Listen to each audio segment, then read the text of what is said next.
पणजेंतल्या national थिएटरच्या lease कांय वर्सां आदीं सोंपलें आनी जाचे कडेन लीज आशिल्लें तो आपले सुवार्थाचें चिंतता. एकदां लीज सोंपलें म्हणटकीच तातूंत बदल करूंक येना अशें पणजेचो आमदार आनी महसूल मंत्री बाबूश मोन्सेरातान सांगलें.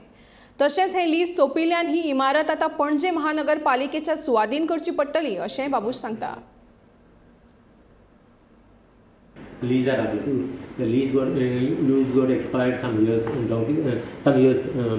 back. So now what is happened? The lease fellow who was running that lease, he came with a proposal back again that he should get something from that. But it doesn't look within the legal frame, and that's what CCP was trying to basically amicably work out something. But there is nothing there. The moment your lease gets over, you are out of the premises. Basically should be handed back again to the CCP. So CCP basically will take over the premises. But someone once it is like that, no. Other GTDC we solid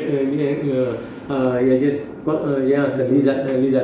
The moment your lease gets over, it is automatically you are out. So it goes back to the department, and then after otherwise it should be back again tendered. For a fresh lease.